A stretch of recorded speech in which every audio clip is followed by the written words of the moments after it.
Hello. All You right. start us off there, William? Yeah, so welcome to the House by Video Store podcast. I'm William, and we have Sean Hello there. and Derek. Hello. And in this episode, going back to the Skype/Google Hangouts, YouTube live stream, remote location stuff again. So we got a little bit a late start compared to what we thought, because it should be streaming live now on YouTube. Just had to go through some technical issues, but I think we got those straightened out. Hopefully. Yeah, so we'll see what happens. But yeah, so this is back to our format. So the podcast used to be where you'd have each episode devoted to a single movie, and now we're just kind of more of a free form podcast. Timing wise, it's difficult to devote all the time to getting everybody to watch the same movie, and especially if it's like something in theaters. Except for now and all that. Yeah. Yeah. I mean, now we have more time. Well, at least Derek and I have more time, and now nobody's going to the theaters. It's, Invisible Man. Rent it for $20. Yeah. So, I mean, before again discussing movie stuff, so we're going to discuss movies we've been watching, games we've been watching, other news items. And because, there's obviously a ton of news going off, because, of course, there's the whole coronavirus pandemic going on that hopefully everybody's following proper precautions and is staying safe, and it'll actually be able to end, before the end of the year. Because No, just go all the way till next January. Or just be stuck in. Yeah, I mean, I think people are saying, it's realistically, it's going to be a danger until there's a vaccine, which they say is a year off, Yeah, so I mean, hopefully things can get back to some level of normalcy, just because, because like just personally, like, so my job, I already work from home, so nothing really changed for me. And like Derek, you've been sent home. Yeah, luckily I get paid though, so I get sick time and stuff, and we're able to use that. So you shouldn't have to use your sick time though. Well, there's some legislation that they're working through that may get us paid through the state, but we haven't heard anything on it yet. But if it does go through, then it'll just be those days instead. Yeah. So. Yeah, all my work's pretty much dried up, which I may have something coming, but again, it's always like I don't have any editing stuff, but a lot of this stuff has been pushed until indefinitely, Well, because small businesses or whatever, it's like, one thing's a gym and they're closed, Yeah, my gym literally closed up overnight and just took all the shit out of they're like shut down completely. Yeah, I mean, Louisville, it was LAC off of Dixie Highway in Valley Station. Gone. They just got all the stuff out there. Have they closed the location, or was it just taking stuff out to avoid theft? I think they took everything out and closed the location. Oh, that sucks. Yeah. I mean, it's going to be, there's going to be so many places that just close down now, especially these smaller mom and pop places. You know what I mean? Because it's going to keep going. That's what I've talked to my wife tonight. Like the groomers and barbers that live, right down the road from us. Oh yeah. Like if this goes until the fall or whatever, they're probably not going to be there. Well, because or even you don't know how people operate, but it could be a month to knock them out. I don't know. I mean, a lot of restaurants operate on margins where a bad weekend can hurt them, depending on how long they've been in operation, what type of place it is. But so definitely hate that any of that stuff's going on. But everybody should stay safe until this all gets to a point where it's safe to go back out in mass gatherings, which could be a while. But like, I was going to get some curbside takeout the other day, and I drove past a golf course, and there was like 200 people. It's like, you're not socially distancing. Like, you are riding a golf cart with some dude that's your neighbor. I don't know if we live in Kentucky, and our governor has been on top of it. We are doing a lot better than some states because of that. But I don't know if y'all noticed, but he was like calling out people at golf courses. He's like, look, we're going to have to close if you guys just can't chill. Yeah, because that's theoretically like one sport you could go play and not interact with other people. But when I drove through, there's like a bunch of people that are just all side by side and playing golf together. They're like, they're like hawking loogies in their hands, doing half fives, like, passing beers. Yeah, and they're like all taking sips of them. Just sharing dollar bills to snort cocaine off of. Yeah, but yeah, from a relax. I'm gonna crack this open. I'm surprised you have some bourbon there, Derek. Well, I mean, this is the new normal. Yeah, I was going to do that, but I got a bottle of wine. The new normal is people working from home on Zoom or Skype or Google Hangouts or whatever, or Slack or whatever, Microsoft Teams. We don't have the filters to turn people into potatoes or things. Yeah, I was looking for that. Is that on Zoom? I mean, we need Zoom Premium to do anything over 40 minutes. So I have that's the issue. But yeah, so of course there's all this stuff in the world going on, but bring some levity to your life. We can talk about entertainment things, because there's not a ton of.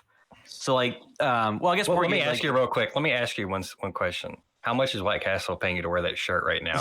Oh, no money.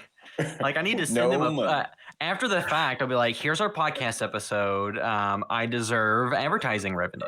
Yeah, you see, you should have thought about this ahead of time and just had like a 30 sack and just eat it the entire time of the podcast. Well, we'll see. But then Sean's advertising for Dr. Pepper. So.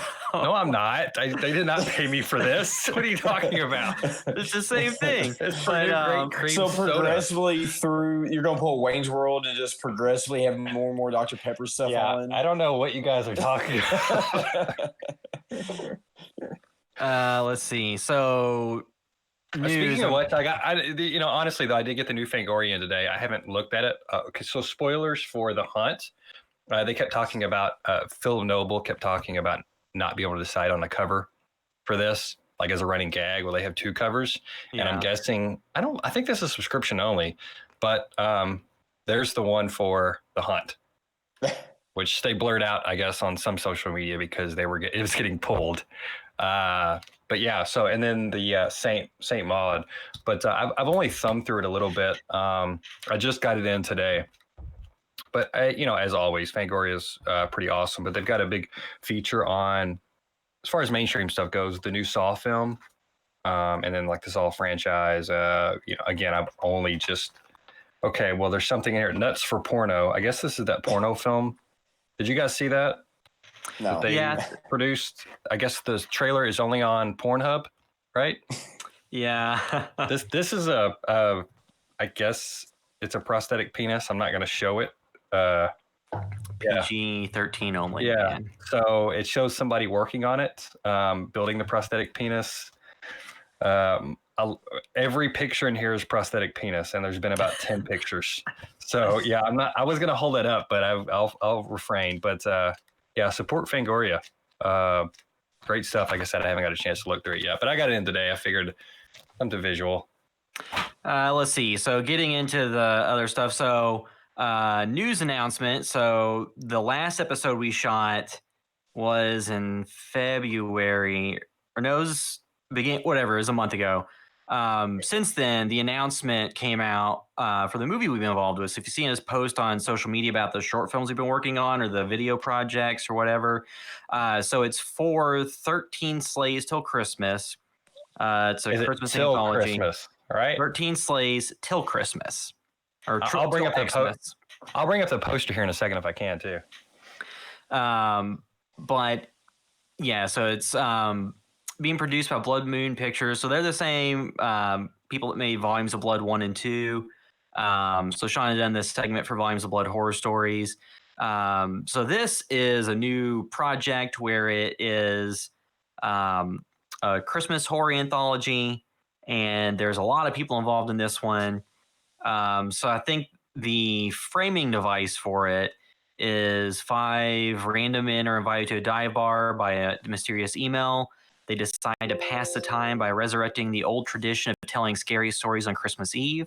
As each takes turns spinning yarns of Yuletide terror, it becomes evident they may be harboring a dark and deadly secret.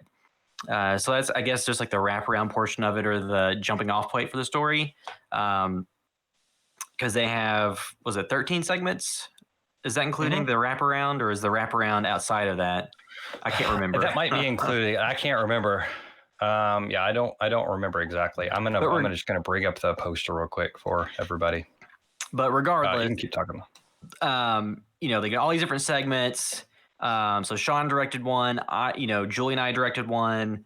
Let's see. So who all else is involved? Like I said, it's PJ Starks and Eric Huskinson are the producers of it.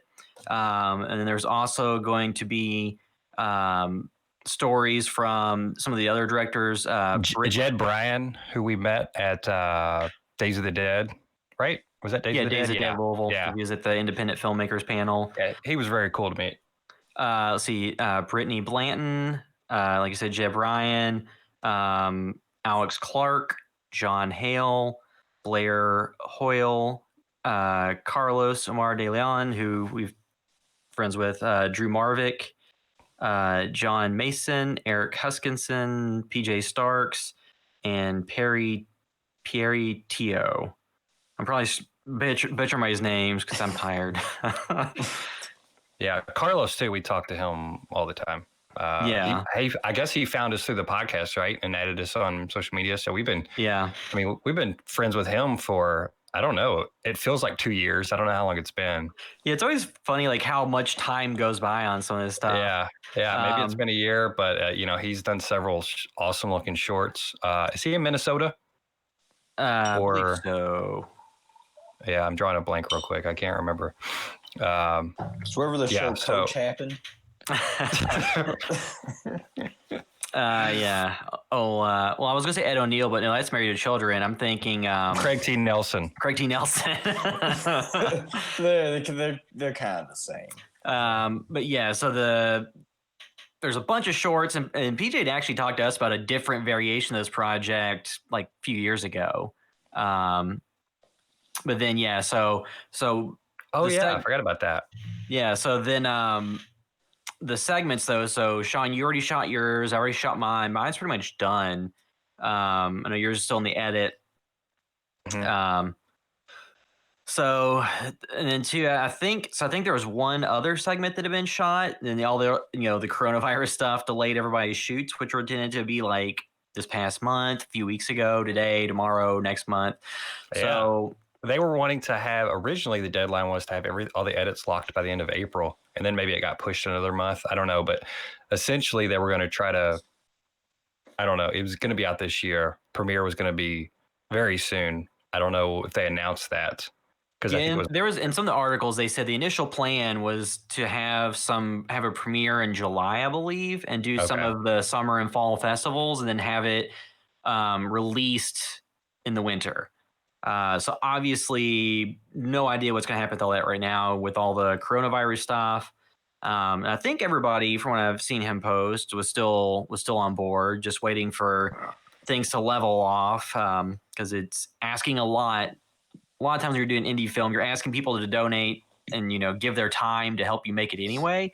So you don't want to, on top of that, be like, well, you may get exposed to coronavirus because there's gonna be 30 people here. So yeah, mine hit. It was a thing when mine was going on, but literally like it started ramping up the weekend after, because we recorded a podcast the week before, Sunday before we shot, and it was a thing, and we were talking about it probably some.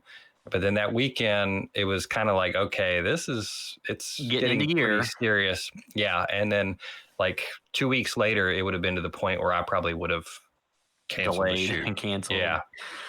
Yeah. When you think about it, as far as like what I saw in theaters compared to what, how everything is affected with the corona or COVID, the last thing I got to see was Invisible Man. Yeah, and me too. Everything else has been pulled, for the most part, delayed. So depending on how long this goes on, there might not. The theaters are closed. Yeah. Yeah, they had $0 box office draw for the first time since '86. I don't remember what that reason was in the '80s, but that's I didn't know that. You go to. I went to Rotten Tomatoes shortly after they talked about like theaters starting to close, and they just pulled the new releases. Are new in theaters. They redid their site right away. because what was it? Onward, the Pixar movie, got pushed to Disney Plus.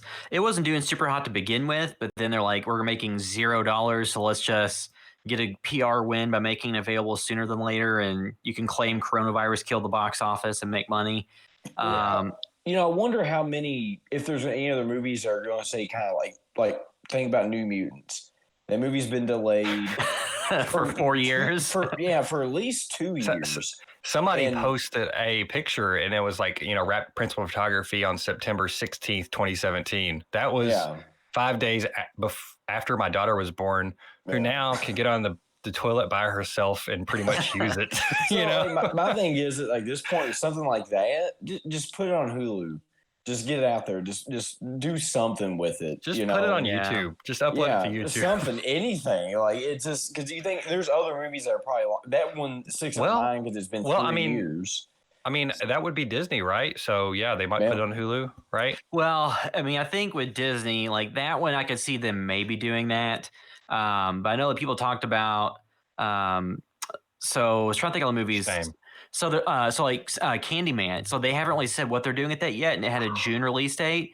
So I think what they're saying is for some of these middle budget movies that aren't from the big studios, the built-in audience, they're kind of just playing it by ear to see how things go.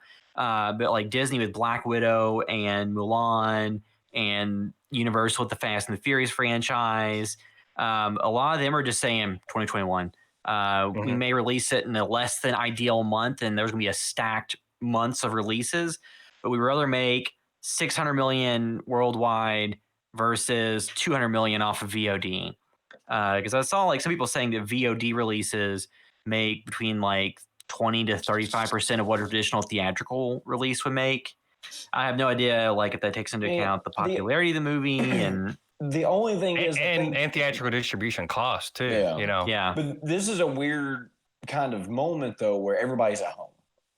For the most part, there are some people that are still essential and very important, but for the most part, most people are home. So I think if you were going to test the markets with your VOD stuff, would be. I don't see any other time other than now to be perfect. I wish AMC would just say we're going to do it. Let's just buy. Well, I guess so. Universal, what is their streaming service? Are they going to have? They're going to have one because that's where The Office is going to go. But okay, yeah. I mean, I guess they would put Candyman there, but Ghostbusters just got pushed to March 6th or something of next year. And then I was really excited to take my daughter to see Ghostbusters. She's like, she loves the original one. She likes the girl one, Paul Feig one. That's a big enough movie though that it'd be fine. But I think, but I was just excited. Like, this is the thing too, when like she's gonna be a year old, almost a year older. Like, it's a different experiences. Like, a lot of people are, thankfully, well, we're all healthy, but man, people that maybe don't have the greatest health, if they are in some sort of terminal condition or something like that, like this really putting a pause on some people's lives and like making a huge change, Well, and too with like the stuff, like the movies, like the VOD releases. So something I have seen that you take in consideration, because like Universal put Invisible Man and The Hunt. Invisible Man had already made its money back. It already made, I forget how much worldwide, but it was going to be making close to $100 million, somewhere around there generally, which would be, very successful based on a $7 million budget. So there was a lot of risk in them putting that to VOD because they put it at $20. And they put The Hunt as well. And The Hunt was a movie that was famously about to get released and then politicized and blew up in, the Twitter sphere. So then it got pulled and then it got released now. So there was kind of like low risk moves to release Invisible Man and The Hunt now. But I don't think Disney and some of these bigger studios want to risk their relationships with the theater chains by pulling money that those theater chains are going to be, or pulling movies those theater chains will be counting on to help put butts in seats when they open back up. Also, you wonder if some chains won't survive and some of these movies will be on way less screens and selling way less tickets, Yeah, that's definitely a possibility too. Is once you kind of get the all clear that you can go out and kind of resume normal life, what's that theater market going to be like anyway? And are they going to go right back to it?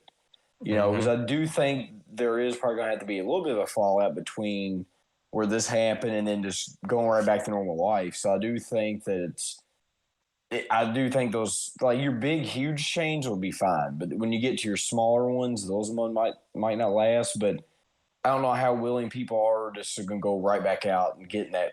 Maybe they will, but yeah, I don't know. They may be very excited, but definitely some habits are going to be forming and changing. Just normal stuff. Like my wife, she cut my hair the other day. I'm like, oh, whatever. I like to support local businesses. I go to my local barber, but it's like people that didn't cook before are going to learn to cook. They may get used to eating at home more. Like my wife, she normally cooks for us. I cook a little bit, not much, not well, but a lot of things are going to change. And as everybody's talking about working from home, but yeah, I wonder if this is going to push more people to streaming, that are used to kind of doing a lot more things, and maybe they haven't signed up for multiple streaming services yet, and now they're going to start, you know what I mean? Have all bumping up those. Yeah, and then maybe they'll drop down whenever things change. I don't know. Well, so I rented Invisible Man because I had not seen that yet, and Julie and I wanted to see it, so we rented it. So I think that's something that I've seen other people who are. Are you laughing because he's saying he hadn't seen The Invisible Man? No, I'm just. When I think about that movie, I think about the Scary Movie version. It would just be somebody farting as the Invisible Man. It's just like you see the corner of the room, it's like. Yeah, but like, when she goes upstairs, you could add those in easily. Yeah, but she goes upstairs in the attic, and there's just a bunch of cans of beans upstairs. That's what he's been eating on in the attic. Like, that's the movie that I would want. But that didn't happen. What was the point of that? But yeah, so I've seen some people complain about the fact that, so you rent it, and I didn't even, like, I rented it through Apple TV, because I had the Apple TV, and that was just the easiest, because I had to put a bunch of PIN and password garbage in. But it wasn't like a 4K HDR version.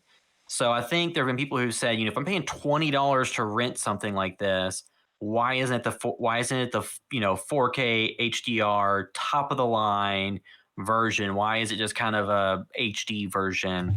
I guess part of that's probably because they didn't plan to do it this way. They probably planned to have months in between the theatrical and having. I mean, probably not months. They probably have it ready, but they didn't have like their 4K HDR version that was ready to go out to Apple TV and Google Play and everything already.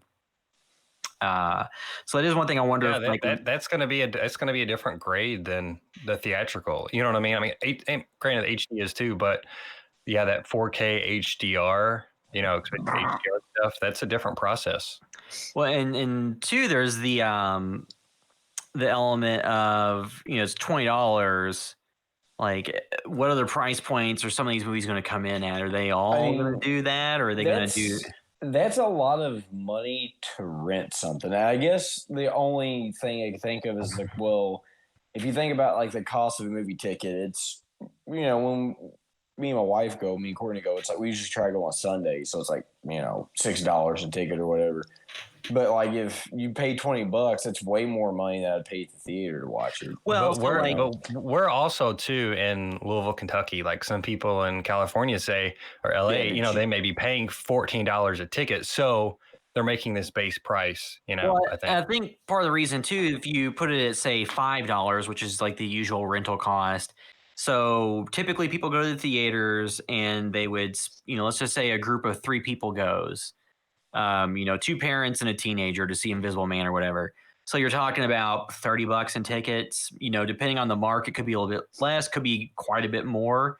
And then if anybody gets concessions, if anybody gets a soft drink, popcorn, whatever, you're talking about a $50, $60 trip as opposed to $5. So there's a lot of revenue lost there, across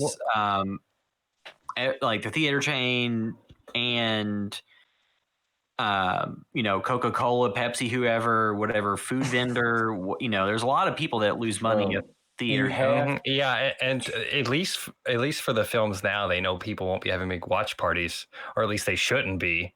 Where it's $20 and like 10 people watching, which could be a thing that changes after the fact. But there are some like those like now in theaters films. It's a lot of indie ones. Some of those will be to rent for like $12 or something. I think. Well, I think too, there also is the element of people sharing passwords for stuff. Yeah. Well, what they ought to do is if you rent the movie, you have to buy a Coke product. They send it to your door. It's only $24.99 shipping for a pack of soft drinks.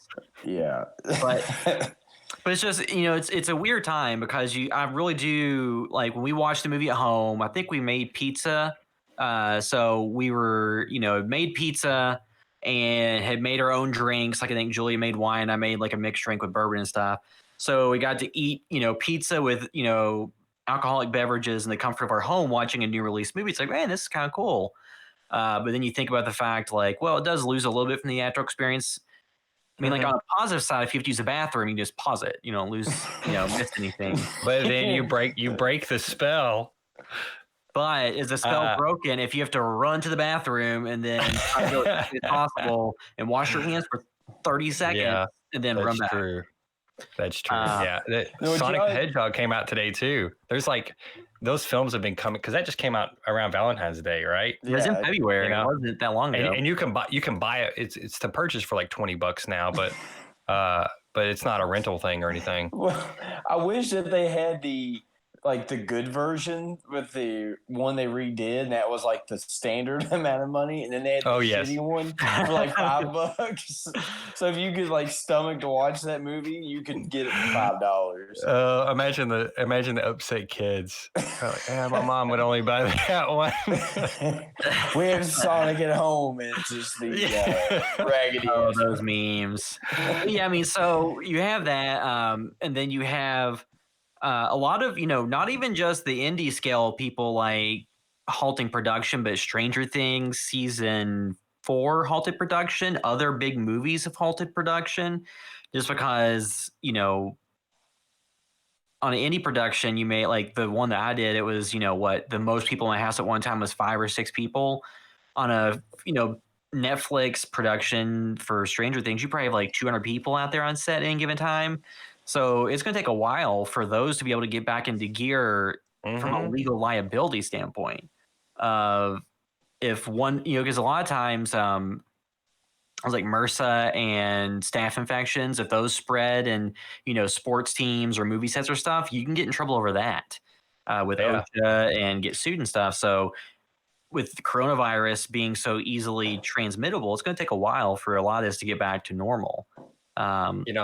Not to just stay on the coronavirus, but I should do more research. But they were talking about a vaccine a year or whatever. Like, the flu vaccine is how much effective? It's not 100%. Like, what's that going to mean? When we do get a vaccine, like how effective? Well, I mean, a couple of years ago, Julie got the flu vaccine or the vaccinate for the flu, and she still got it. I know that happens to all kinds of people. Yeah. I mean, you might be a little bit better off because you're at least inoculated and your body's built up resistance to some strains. Yeah, that's true. Well, actually, the flu vaccine is just the flu. They just it's the good version. Yeah. No. It's the real version. It's to sell more flu medicine and vaccines. Yeah. Well, let's see. No. So get a flu shot. And somebody was pointing out in a year from now, Sundance 2021, they're going to have like 1,000 short films submitted that are people isolated in their house.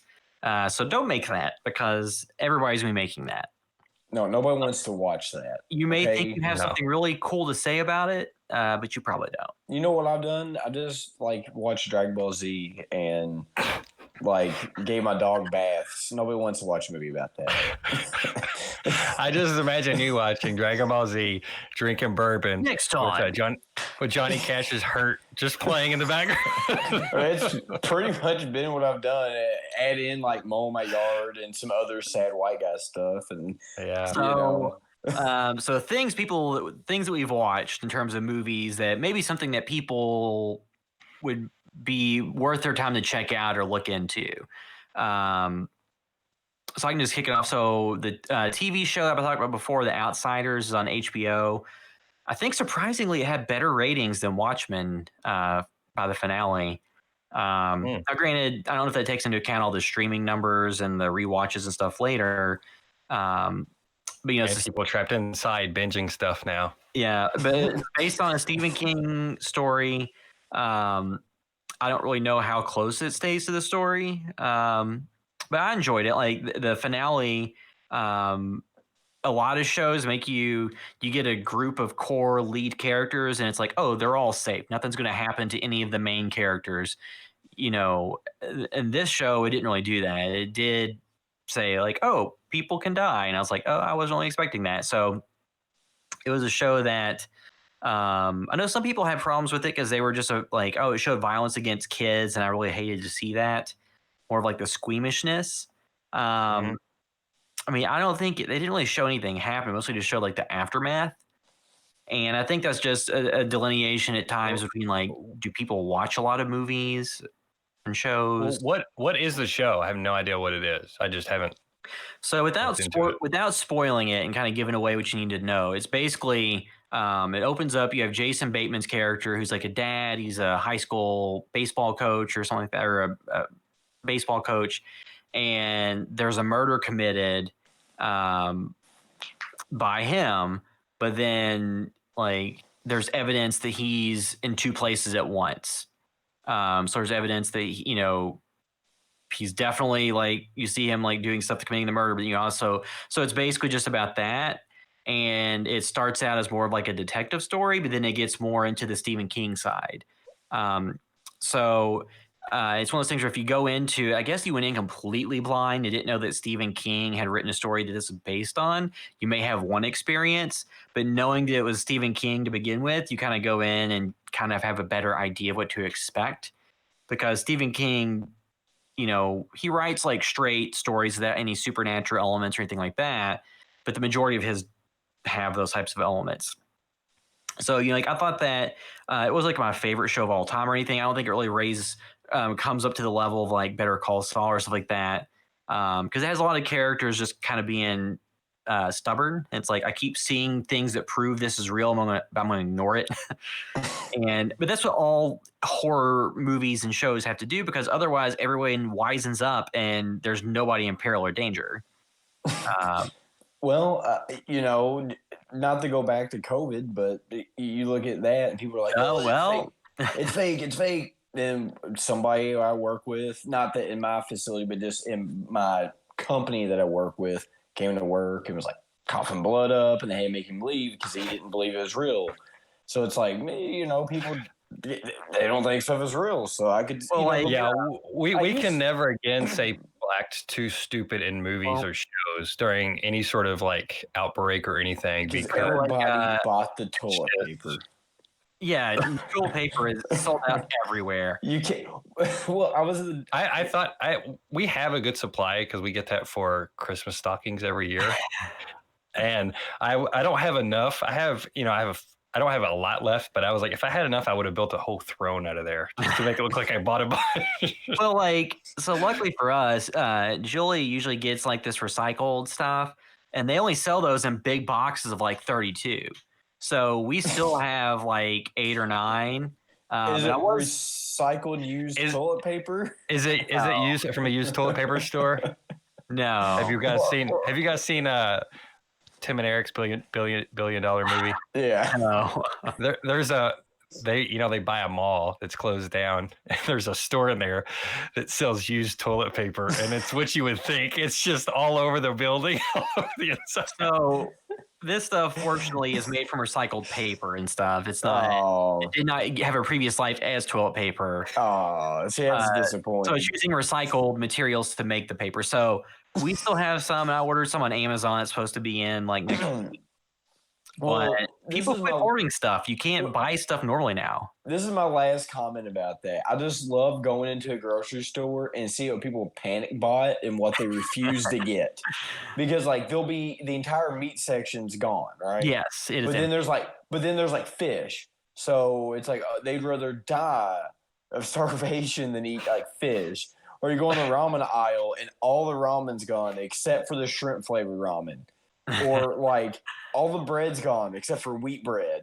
And it's like, so, if you like fish and wheat bread and a lot, I guess like not traditional stuff, you're fine.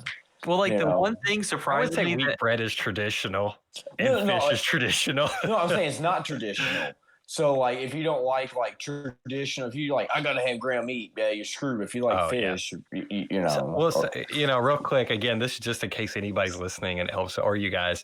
My wife said that Texas Roadhouse, you can buy their steaks like prepared, and you can take them home and cook them. So you can so if you're looking for steak and the grocery store doesn't have it, you can swing by there and buy some and grill them out at home. That's actually I don't know how much they are, but yeah, that's. I mean, I hopefully some restaurants can do that for some things like that. I don't think I'm going to go buy a pack of McDonald's patties to grill up, and I like McDonald's burgers, but I'm not preparing any. Something I found too, something I bought to begin with anyway was ground turkey. Because if you make tacos and stuff with it, if you use the same seasoning you would on beef, it tastes about the same. And that's usually in stock. So I'm lucky in that regards. I was able to find that. But yeah, we have to make this all about the.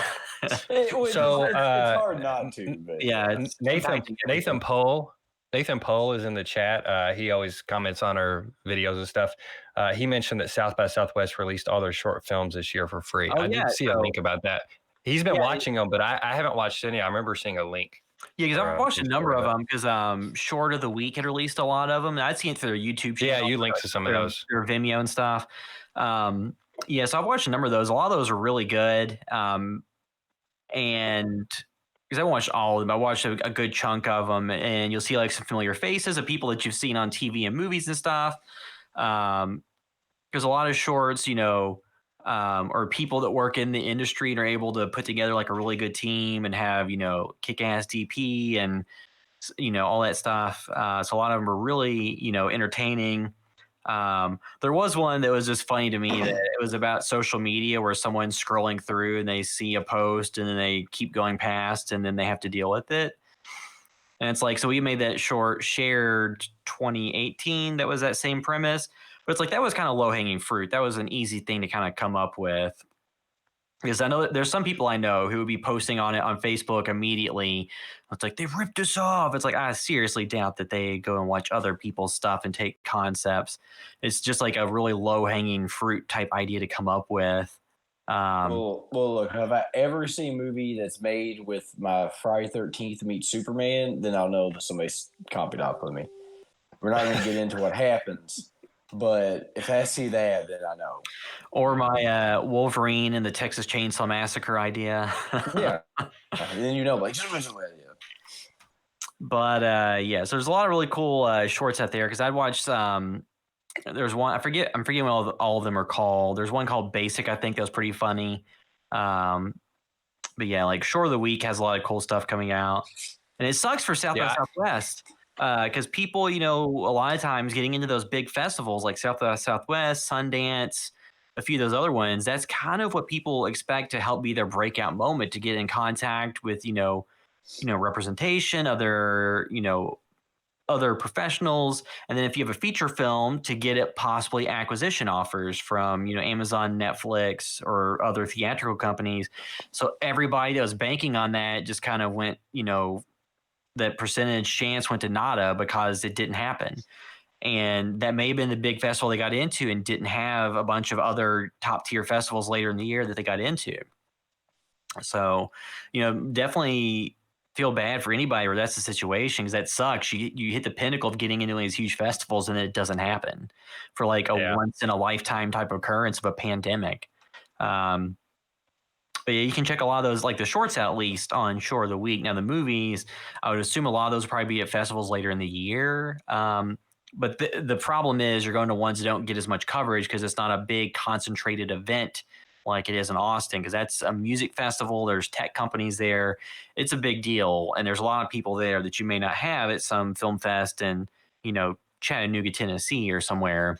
Or, you know, Louisville, Kentucky. Yeah, I mean, well, Chattanooga has what is their big? Oh no, they do have a big one. I don't know why. Yeah, I can't remember what that was. I think it's Chattanooga. It's funny you specifically mentioned that.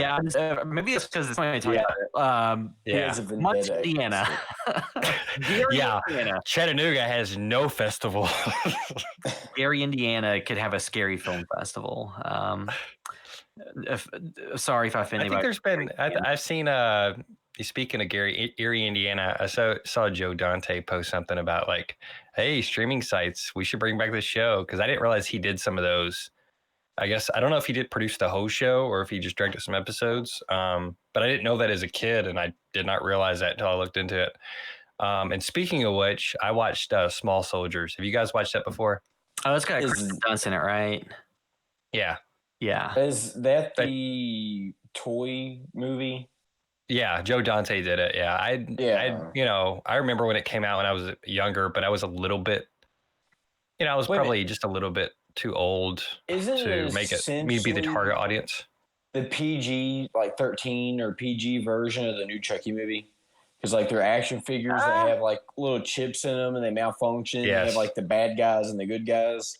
It was a Toy Story, but it's not. It's not a vendetta against somebody in poor working conditions, but it is, I guess, anti-capitalist in some ways, and it's kind of about, I saw somebody bring a point. It's how we sell war to young boys. Like his dad does not want any war toys in the toy store that they own, and the teenage kid is like working in there. Dick Miller comes by with a delivery truck, and the kid like secretly buys some of the toys. And David Cross and Jay Moore, they're the ones that work at the toy company that gets bought by Dennis Leary's character, who is like some big, owns some big company that develops military weaponry equipment, all that. So Jay Moore secretly like orders these toys, and it's like the actual toy soldiers are the bad guys. The soldiers are the bad guys. The underdogs are kind of the heroes, which are like the alien creatures that they're supposed to, that Dennis Cross designs because he loves them. He loves their lore and their story, and it's like those are his babies. And Dennis Leary's like, no, the soldiers need to kill those guys. So it's not a stellar film, but it has just enough there throughout. And it's got, Tommy Lee Jones, Bruce Dern, as far as voice acting. It's got a good cast. Phil Hartman's in it. But it is one of those, like, it's really hard to make a stellar film that has a teenage protagonist. Normally they're just passable, and again, this kid is fine in this, but sometimes they hit, and like those films are iconic and phenomenal. But for me, it's like I almost wish they would have either aged him down or aged him up some. But I think this was made for that age range, basically. I'm not going to recommend it, but having a 2-year-old daughter, I'm always like grasping at straws of like, okay, what's something I could watch that is like tangentially, okay, Joe Dante movie I haven't seen. I've only watched it in passing on TV when I was younger and stuff. I'm not going to recommend go out and watch it right away, but like Looney Tunes Back in Action, we've watched that a few times, So let's see. So did you watch the Jay and Silent Bob reboot, Sean? Yeah. Did you? Okay. No, I just saw like you sent the thumbnail. Yeah. He has his fans. I thought people might be interested in that. It's on Amazon Prime now. Okay. Yeah. It's free to watch on Prime. So I'm saving as much money as I can. So it's like, oh, great. And that's actually one my wife wanted me to wait and watch with her. Because, he was somebody, just like Tarantino or Robert Rodriguez. He was somebody that influenced a lot of young filmmakers in the 90s. And it wasn't because like, oh, he made an action for this much, or he made this cool, slick thing. It was, he made this with this film that looks like it was made for nothing, that was made for nothing without professional actors, and it was still engaging. I'm talking about Clerks, of course. Yeah. And so, Clerks just hit with me big. I loved Mallrats, Chasing Amy, Dogma, Clerks 2, Jersey Girl I watched once and kind of forgot about. Clerks 2, that was one that came out when we were in college, and they would do those weekly video blogs, and I watched every single one of those and was like so excited for that. I love the film. In between of it getting released and finishing I think they had already finished the film because he was doing like screenings, surprise screenings sometimes. But we went to see him in Indianapolis do one of his basically talks, you know, and he talked for like 6 or 7 hours. And we drove back like at 4 a.m. or something. Like, so just was a huge Kevin Smith fan. And yeah, his more contemporary stuff has not appealed as much. I went to the theater to see Red State. Tusk, I waited, I think. And it was okay. I did not see Yoga Hosers. What was the one he did prior to that with the Johnny Depp character? It was Tusk. Was that Tusk? Okay, yeah. So I think Yoga Hosers. Yoga Hosers is the only one I haven't seen because I heard not good things, and watching the trailer, I was like, I'm not going to put myself through that. So, I didn't watch that when it was on Netflix or Prime. I remember you saying, yeah, it's a movie. Yeah, and you know, so and Jane Silent Bob Strike Back too. First time I watched that, I liked it, but then I had borrowed it from our friend Junior, and then you know, as a kid or you know somebody in high school, there wasn't streaming. You'd borrow somebody's movie and like, okay, I've got to watch this now or not watch it. So, you know, I liked it. I'm like, oh, that's pretty funny. I'll watch it again. I'll show it to my friend. And then, you know, you end up watching it like 25 times and you end up loving it for what it is, you know, because the first time through, you're like, oh, this is just like a broad comedy. And then it's just like all this stupid little thing. So I was very interested in this film just to see where he's at in his career and where he landed. And this movie is not made for a mainstream audience because it is so packed with the in jokes. Like Jay and Silent Bob Strike Back has so many in jokes about the lore. And if you think about it too, this is about reboots. That one was about them making a comic movie back then. And you think about it, he is like one of the first big filmmakers, I think, that had a universe, the VSQ. He beat Marvel to the punch by exactly. decade. Exactly. And this film is, you know, it's all these in jokes. And it's like, if you have followed his career, you owe it yourself to watch it. Like the first probably 15 minutes, I was like, it's okay. It's, you know, maybe not as good as I expected based on the Rotten Tomato score, which is like 68%. But I think it gets better from there for sure. And Fred Armisen's in it, Molly Shannon, tons of people from Jay and Silent Bob Strike Back. Of course, people all throughout the career.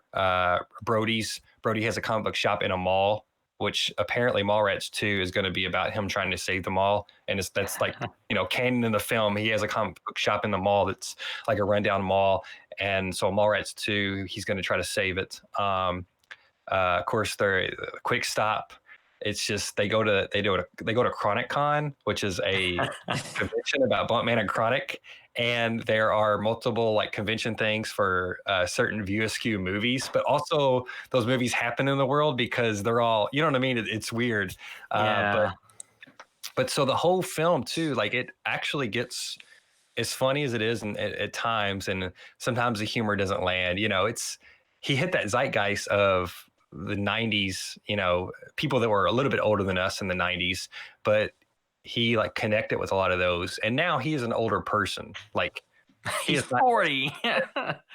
No, but I'm saying like he is not the new hot thing. You know what I mean? He's not a new voice anymore like he was in the 90s. He was like a new voice for that generation, essentially. And I know people say that about a lot of people, but he was, and that's why I connect with people. Now, I'm not watching it because I feel like, oh, this speaks to me. This is who I am. Because a lot of people have changed since then or have grown different ways. And now it is more just like an old friend, you know? It's not like, oh, this is who I'm looking for to somebody that gets me or something. It is more like an old friend. And that's how this film is. And, but again, tons of cameos. There's tons of bits. Many of them are pretty funny. Some of them you just kind of sit through and it's fine. But what hit me is some of it is extremely sweet. And so it is all about, you know, obviously there's going to be a reboot and they want to stop the reboot because they have accidentally signed away their names so they can no longer be called Jay and Silent Bob. And so Shannon Elizabeth, they stop by Shannon Elizabeth's house because he sees her on the TV. She's like a sports reporter or a meteorologist. And, she reveals that she had a daughter with him. He was in prison, or she was in prison at the end of Strike Back. Yeah. And he said he quit visiting her because he couldn't have sex in prison with her. So she was actually like relieved because she's, you know, essentially saying, oh, I thought it was because you didn't love me anymore. It was just because, you know, I don't know. Of course, all the plot stuff is very just glided over, but she reveals she has a kid and it's his child, played by Harley Quinn, Kevin Smith's daughter.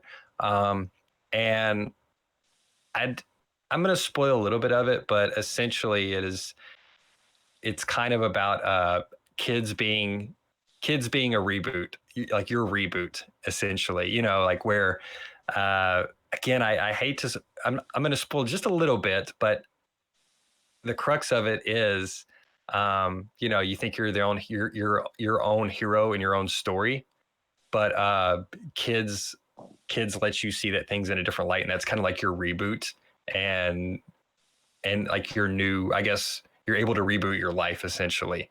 And so of course, Jay is, you know, kind of a burnout or whatever, but it's and he doesn't tell Harley Quinn that he's his father, but they go on this road trip together. So it's like some teenage girls, and it is kind of replaying the plot of Strikes Back in some ways, but it's different enough. Like they even call it, they're like, oh, do you girls have some cat suits on? Because they're on a van with these girls. But they're going to Chronic Con for different reasons. Like it's actually meta in some smart ways, even though some of Kevin Smith's recent stuff has been very broad and maybe seems like he's maybe sometimes come to the first idea that came to his mind, you know, but this actually has a couple sweet moments that caught me by surprise that I think elevates it to that point of where some people would give it a maybe better review than if it just was the broad comedy that sometimes hits, sometimes doesn't hit. So if you're a Kevin Smith fan or were at any point, I definitely recommend seeing it because it is just like, okay, it's, you know, let's see what they're up to. They made another Jay and Silent Bob movie, and it could have turned out much worse. Like I'm happy with the way it turned out, and I never expected it to hit those highs of some of the earlier Kevin Smith stuff. But yeah, I guess now he's doing Mallrats 2, and then supposedly Clerks 3 is about. Clerks 3 sounds very interesting. It is about Randall. Randall has a heart attack, much like Kevin Smith. This is it's autobiographical in some regards. You know, Kevin Smith had a heart attack a couple years ago. And I think he reevaluated some things or whatever in his life. But Randall has a heart attack and realizes he's done nothing with his life but like work at the Quick Stop and I guess the video store. So he decides to do something and make a movie inside the convenience store. So, you know, it's kind of the making of Clerks, but, you know, a fictionalized version of it, which I think that's a cool idea. You know, I like that idea to round out those films. So I'm trying to remember. So Derek, did we watch Jay and Silent Bob Strike Back a lot? That and Mallrats. Because I was trying to remember, because that was in the era, because it was like those Miramax movies. So it was like that and Scary Movie 2 were things I remember watching that were slightly age inappropriate since, you know, I was in high school and Derek was not. Yeah, I was in middle school. Yeah, I remember watching Jay and Silent Bob a lot and Mallrats a lot. But did you guys ever watch like Dogma or Chasing Amy? Yeah, I've watched all. I've watched all of them, but Dogma was something I never really could get into that much. I think that with a lot of the Kevin Smith stuff, it was kind of when I was in high school, it's like, oh, this is all cool because they're cussing a lot and people are farting and stuff. But then, like, once I got to college, because a lot of, like, you know, you talked about that era of filmmakers, you know, you had like your Robert Rodriguez's and Tarantino and who directed Boyhood and Richard Linklater. So you had a bunch of guys that came out of that era that honed their craft and got to be more, you know, you watch like a Tarantino movie and just by watching the movie, you know that it's a Tarantino movie for better or for worse, if you like him or love him or whatever. But with Kevin Smith, it felt like his visual style never really solidified. It was just kind of like over coverage, kind of, you know, nothing bad. Like, because what was that one quote that you had said? It was, forget who it was. No, it was George Lucas maybe. or somebody told George Lucas, they're like, if you shoot a scene with like a wide and an over the shoulder and an over the shoulder, nobody's gonna be upset if the scene is good and it has good acting and writing. George Lucas may have told Ron Howard that. It was in that Ron Howard masterclass. Yeah. So because that was where I heard that from too. Yeah. So, but I watched that same thing, and you brought it up to me. Yeah, we talked about that. But the point is, like with Kevin Smith stuff, it kind of feels like that, where it's like it's all competently done. It's all there. There's the coverage. It's all there. It's just it doesn't feel like there's a stamp to it, which you typically get from a filmmaker who's been working for 20 plus years. I mean, I think at this point, just a lot of his stuff isn't really for me. Like, I'll give this a chance. I really did not care for Tusk and Yoga Hosers. And, I didn't watch Yoga Hosers, but I watched Tusk, and it was not something I enjoyed. Well, because I was in this film too. Like I said, the first like 15 minutes maybe or 10 minutes. Oh my gosh, what is his name? He's in Drag Me to Hell. Justin Long.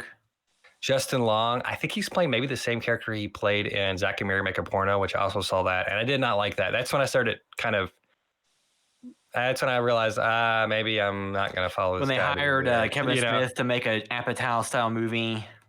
Yeah, I did not love that movie. Well, but he said, he wanted to get Seth Rogen because he knew he'd be a star. And then shortly after that, Knocked Up came out.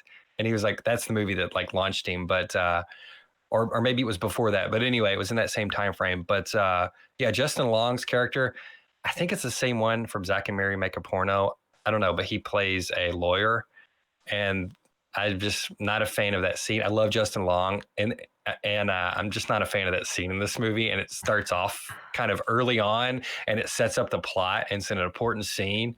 But his cameo and his kind of role is really the only one that it was like hard to make it through.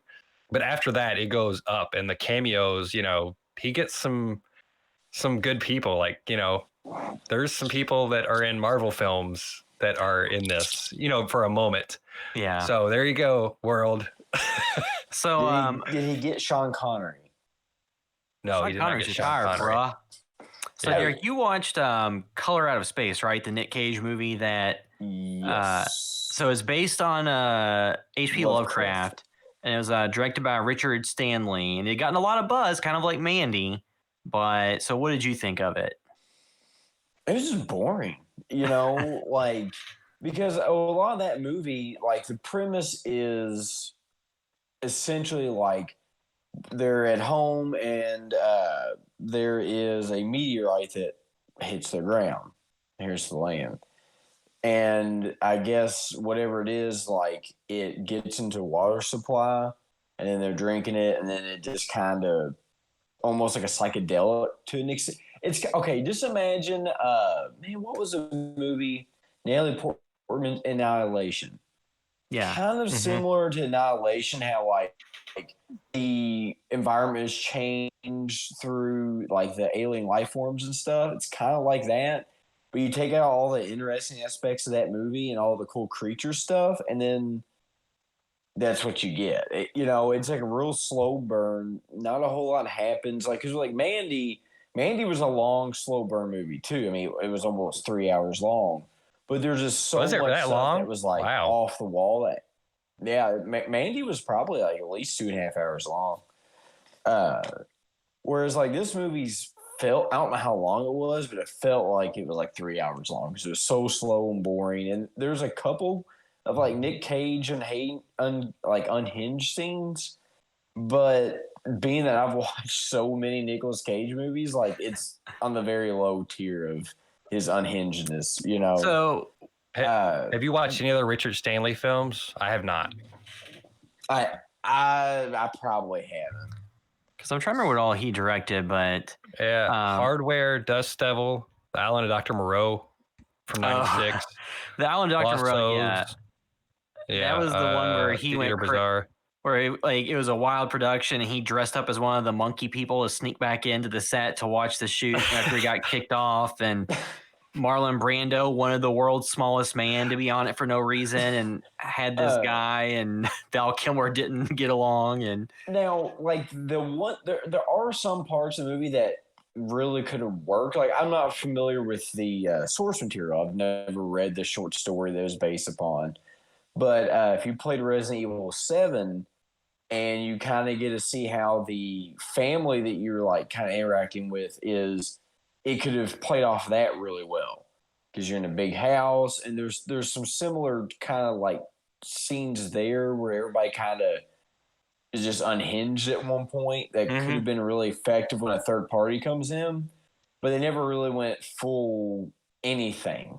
Just kind of like it said, kind of crazy scene, but it come right back. And it wasn't enough to watch it. Like, hey, you got to watch it for this. So did it feel like they were kind of stalling for time to deal and cope with like a low budget? Yeah, a little bit. It just got really boring, and that's my big thing with it, is like, because I'd read a bunch of stuff about it, so I'd seen Mandy, and then there's another Nicolas Cage movie that came out a year or two ago where his dead wife like possesses a teenage or early 20s girl, like of a girl he dated, and it's real off the wall, like kind of off the hinge, and it was not great, but it just had moments of anything. I mean, just boring. Well, I mean, I think sorry. I enjoy like the kind of Lovecraftian, different stories, but this one, I don't know if it was just like you said, maybe they just kind of stalled out for time for a low budget, or what the deal was. It just seemed like, I don't really know. It's just kind of a boring, kind of a pointless movie, really. So it didn't give you the visuals that made it memorable like Mandy did, or the kind of just WTF moments. No, I mean, there is one good moment in the movie. And obviously I don't want to say because you spoil it, but outside of that, like one moment, there's really nothing. I mean, you get like glimpses of stuff, but it's never goes so far to like the crazy side of that. Because everything you read was kind of talking about it's unhinged and it's Nicolas Cage again and all this. You go watch it, it's like, it's pretty subdued. It's pretty mild. And given we watch a lot of the stuff that we do, you go and see this, and it's like, it's like a 3. Because I've seen, we all have a lot of stuff that's way out there. Yeah, I mean, I'd heard about that from like the festival runs and some of like the early reviews from the different horror sites. And a lot of times it is difficult to kind of separate out some of the early reaction or views from some things. Because without saying what it is, I've like watched some independent movies that I saw get hyped up, and then I watch it and it's like, I just really don't see what they saw in this. I don't really see any plot structure. I don't really see any intentionality behind this. It just seems like, oh, they had some kills thrown in, so people liked it. And like I said, not really going into which ones those are. It's just, so sometimes I think it depends on like who is hyping movies up. But then like with that movie, Color Out of Space, like I had seen mainstream outlets talk about it being out there and worth watching based on what happened in it. But yeah, I mean, again, Rotten Tomatoes, I know it's not the end all be all. It has 86% on there. Audience score is 82. So some people do like it. If it hits something streaming for free, again, I'm not really trying to spend any money right now because I'm not working either. But if it's something for free, I'll watch it. But that's how it works out sometimes. Sometimes you see something highly reviewed and then you watch it and you're like, oh, I just did not click for me. Well, I think the 2 movies I would recommend to watch over that kind of go in the same area would be Annihilation or like The Thing. You go watch those 2 movies and you're going to have obviously John Carpenter's The Thing. You're going to have a lot more enjoyable time watching those. Not Annihilation because it definitely covers more of the same ground, I feel like. But it just, I guess too, maybe have seen Annihilation when I watched this. That's what it reminded me of. So and maybe it's kind of hard for me to get over it. I'm sure not all these people are giant Richard Stanley fans, but maybe some of them are like, they they've watched his work or they know the perspective and they knew what they were getting into, and something about his work, appeals to him based on his filmography. I don't know, that can also, that can also play a big part sometimes on your enjoyment of a film, is how much sometimes if you understand the perspective, and you may let some things slide or you may give some of it a pass. I obviously I haven't seen it. This may not be the case with this, but people seem to be pretty excited that Richard Stanley was made this film and it was turning out well. So, I guess you just rented it, right? It's still a little bit to rent. I think it was like $5 or something. It wasn't too bad. Okay. It was like $5 or $10. It was on Amazon, and it used because I was going through there and I saw it. I was like, oh, okay, I'll watch it. And then I didn't even realize it was a rental. So just through the app now, and I watched it, and I got a $5 or $10 charge. Damn it! Because it's just on the app now. You used to go through on the Amazon, rent it, and you go through the app, and it would be displayed. But now you go through.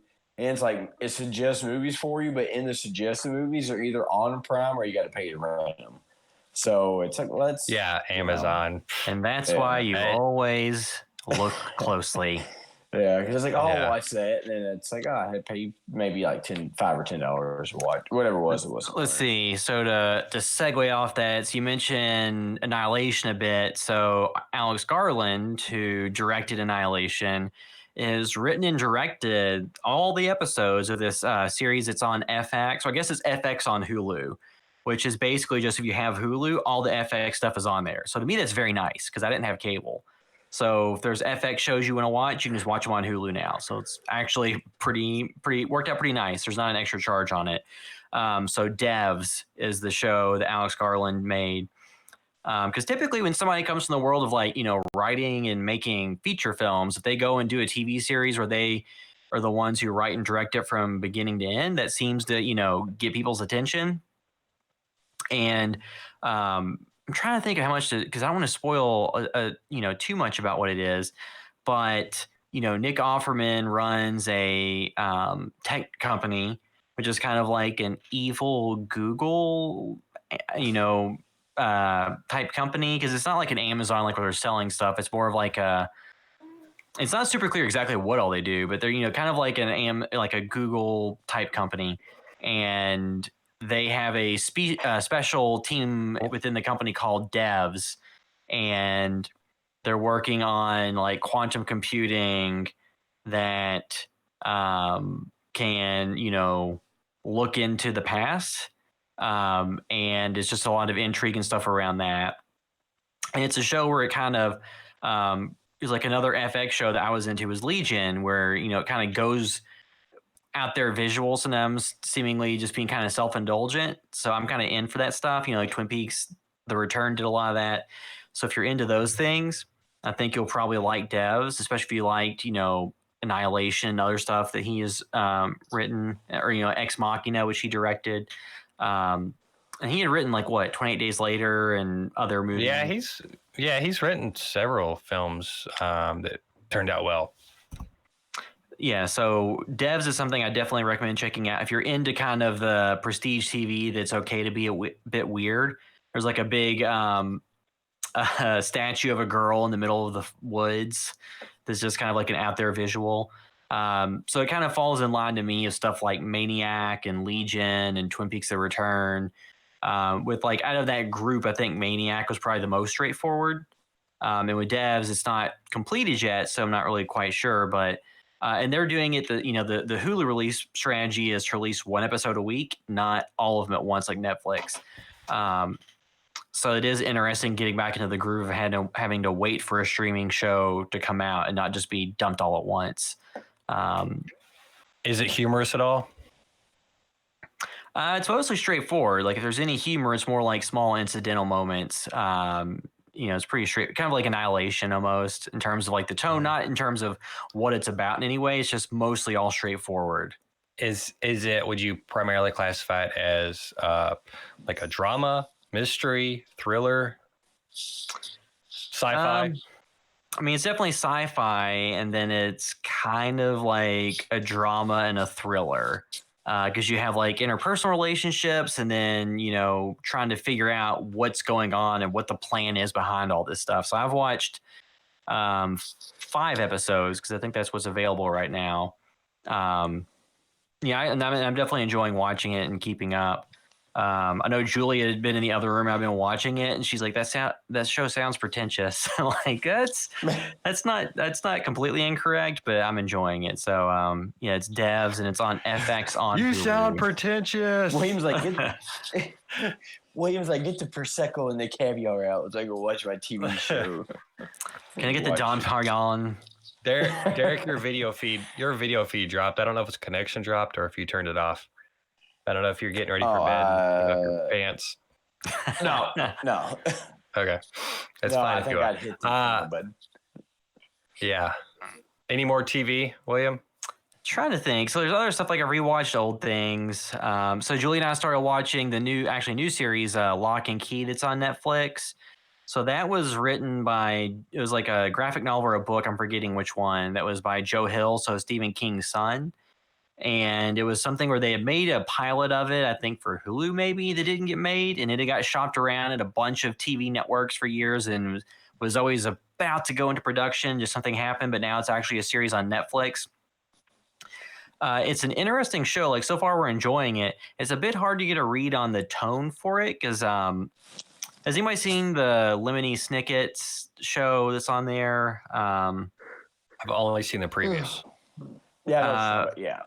So it almost feels more something like that was a little bit more whimsical and has, music that's kind of more evocative of like a fairy tale type thing, like those ABC shows like Once Upon a Time or something, or, even more like the Harry Potter type stuff. So it kind of has that tone. But then there's moments where there's like, oh shit, they just killed a kid. So it kind of goes back and forth. And it's like, I'm not really sure because it's TV 14, but a lot of the premise and visuals seem like it'd be very much like TV, 13. Not that that's a huge delineation, but the basic idea is that there's a family, where there's 3 kids and the mom, where the dad recently died and they move back to his family home. And their last name is Locke, and it's the house that has a bunch of hidden keys. And if you use the keys and put them in doorways, they can do things. Like one of them, if you put it in a door, and you open the door wherever you want to go, it opens the door to. So if you want to go to the store, you open the door, it's the store, and you can just walk through. So there's just like keys that have different abilities. So Joe Hill has watched Matrix Reloaded, is what you're saying. The Keymaster. Yeah, exactly. Sounds like that. And then there's other ones. I really like that. Like I don't want to spoil what all of them do if you watch it because there is some level of like mystery and intrigue to what they do. So that's cool. It's one of those things. Like I said, a lot of it kind of feels like the Harry Potter type stuff. But then there's been some like autoerotic asphyxiation and some other things. So, I'm not really sure exactly where it's going. I think it's, definitely safe for teens and stuff, but that's the one reason why I haven't watched the Harry Potter movies because I wanted them to add that. So, yeah. But the autoerotic asphyxiation. Yeah, this is like my one complaint. So I'm on board. Pants erectiono. Yeah, like the pants come off and like choking. That's right. And then movie's over. But basically, she could add that into those tweets. Wasn't there one tweet about how they just take a crap on the floor and make it disappear, the wizards or whatever? It's like, so does the magic also clean them? Are they in a toilet paper shortage there too? But yeah, but so see, they had to look at their butt in the mirror when they use the spell. It's like that's a way that you destroy the lore, is you basically say like all the great wizards walked around and craft themselves. You have to shoot it. You have to shoot the wand through a mirror and bounce it into your butt. That's the hard part. You have to have a good aim. You have to clean it very specifically. But yeah, so Lock and Key, I think we've watched 4.5 episodes because the other one I stopped right before we started recording this. So I'm enjoying it so far. We're definitely going to finish it out. Because there's sometimes we get through shows and it's just like, okay, we're tired of watching this. But this one, it got renewed for season 2. So don't know when they're actually going to shoot it, but it will be back. They'll just green screen everything. So it'll just be all the actors green screen, and it'll look like something out of 2001 or 2. Everything will just be CGI now, and they'll just have voice actors. What was the show on? It came on like Cartoon Network or something else. Mainframe, I think. Reboot. Reboot, yeah. It would look just like Reboot, but just regular people. So some PlayStation 1 graphics or something. Yeah. They got on Fiverr. They got on Fiverr and paid $5 per episode for somebody to make it. Well, that's like what PlayStation 2 graphics, probably. I'm sorry. Reboot. Or like, what was it? I don't know. Well, I remember Beast Wars and Reboot. That was like back when that was going to be a thing, and then they kind of got away from the 3D stuff. Beast Wars was good. That was it. Beast Wars is the only Transformers show or thing I got into. I didn't buy any toys, but I liked it enough to watch it. Every morning before school. I remember one time there was a kid that lived in a neighborhood that had all this shit because he's an only child, and then he traded William his Raptor Beast whatever for something, and apparently that was like real hard to find, and then he like made William trade back like 3 days later. I just know that. Yeah, he made me trade William because I had the spider one, like the spider or tarantula one, and then we traded, and I traded him for the raptor one. I always took pristine care of all my toys. Like they went, specifically on a shelf. They were nice and clean. So then him and his mom made me trade back, and then it was like dirty and scuffed. I'm like, you son of a bitch. And then did you guys like Beast Wars? Are they doing I a remember movie? liking it. Yeah, we liked it. I mean, I don't know if there's a movie specifically. Yeah. There's maybe been discussions. Like I think that'd be a way to go now. Just you could even keep a lot of the same voice cast because it's all kind of parallels to the original series. Yeah, I remember enjoying it. I thought it was like a cool thing. Yeah, it was cool. I think it was Rat Attack or whatever. Yeah. And then there was like the cheetah. I forgot the cheetah was called. Cheetah, whatever. He's essentially Vegeta. And then there's like a good bad guy. No, that was Dinobot, the Raptor one. Okay, but yeah, I remember he was like good and bad, and he'd flip flop. He would like heel turn, then face turn, then be a heel again, and then But yeah, so I've also rewatched just old stuff like Arrested Development, The Office when I'm just having the background when I'm doing stuff. And it's just funny. We've been watching Cheers. It's funny how like on like Arrested Development, regardless of what you think of season 4 and 5, just watching like season 3 and going straight into 5 is like, oh man, cameras got way better. Like the HD camera versus the 4K one or whatever they're using. Well, me and Courtney and my wife, we watched Dragon Ball Super and we watched Dragon Ball. So like, okay, we're going to start Dragon Ball Z. So we've been watching it together, and I think we're now up into the beginning of the Cell Saga. And it's just funny rewatching all that stuff because like when I watched it as a kid, it was probably the first time I've rewatched it like from a continuous thing where I haven't stopped and like watch or whatever. So it's just kind of like I remember certain episodes as a kid you get to, and then go back like 5 weeks back and start over. And it's just like it's like triggering. It's like, oh no, and then it's like it keeps going. Because I remember there's always like where Goku and Frieza are fighting at some point on Namek and it's about to blow up. It just go all the way back to the very beginning of the saga. It's like, oh my god. Yeah, at least you don't have to wait like every day for a new episode on Cartoon Network. Oh yeah, kind of blow through them. Can you imagine? What are you watching on? Funimation? Funimation, yeah. Because which they have Dragon, which is kind of weird because they have like some of the episodes are like they went back. I guess it's kind of like a combination of Kai and Dragon Ball Z because like about up to the Android Saga, they've all been remastered, and it seems like they've had new voice actors on it.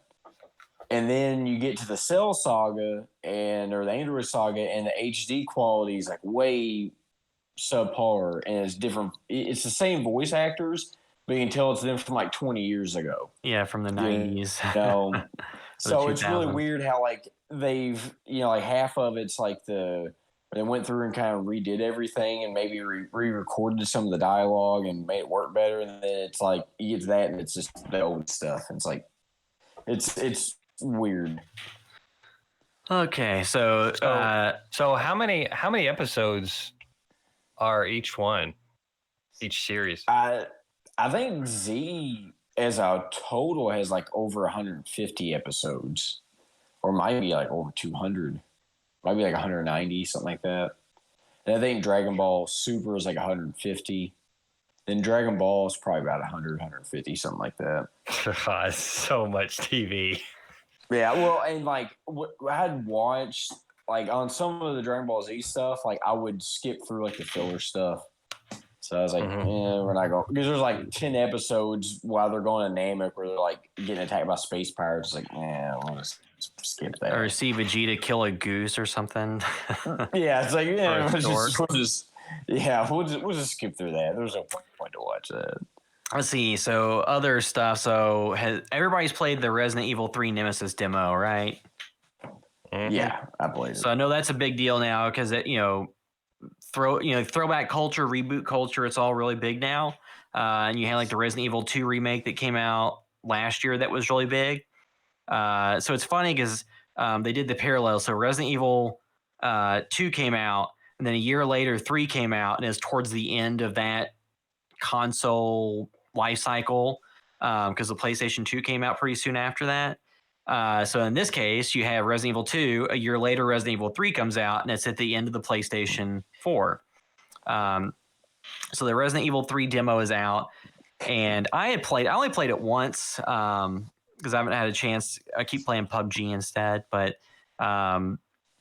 it's got the Nemesis, which is a big deal when it came out. But of course, Resident Evil 2 remake had the Mr. X, so it's pretty. But I think the Nemesis is smarter, right? Or it's supposed to be. The Nemesis is smarter, and he can follow you more places too. So it's not like with the. I've heard in this. Mr. Oh, go ahead. No, you're fine. Sorry. I was saying, like on this one, like from what I've gathered, especially in the demo and just from reading different stuff, like Mr. S, you can lose him through a certain point, but the Nemesis will like you have to defeat him in order to get away from him. It seems like it's more of a like constant thing, whereas like Mr. X, you kind of got away from it, and you can maybe manipulate it around a little bit to kind of get away from it. I don't think it's gonna be like that with Nemesis. Yeah, I've heard it's almost like more of a scripted sequence. Scripted sequences with this, like you said, it might be a scripted thing where he's going to chase you for this segment until you take him out or whatever, and then you'll be safe for a bit. So it's not I've heard it's not the same as far as him going all throughout and you like never knowing where you're at. And it may be because this is seemingly, I think from what I remember too, is more linear, where it isn't like you're in the police station for 50% of the game or 40% of the game. This is going through, the city, and then I don't remember where else, but essentially, I think it is because it isn't that like circular pattern of unlocking stuff and kind of working through a building. I guess they changed it up some. I don't know. The review scores are pretty good for it, though. I'd heard it's much shorter. I'd also heard there was a parallels where it's not as good as 2, just like 3. Maybe seemed like it was rushed like 3 was as well on some segments. I guess they ripped out some parts of 3, but I never got really big into 3. I don't think I ever actually beat it. I got kind of far, but like you said, William, I think it was the end of that life cycle. I'd beat 2 into the ground, played 1 a whole lot as well. And so by the time 3 came around, it was like, okay, this has only changed slightly, and I don't like it as much. And there was just a lot of stuff out on PlayStation by that time as well. Kind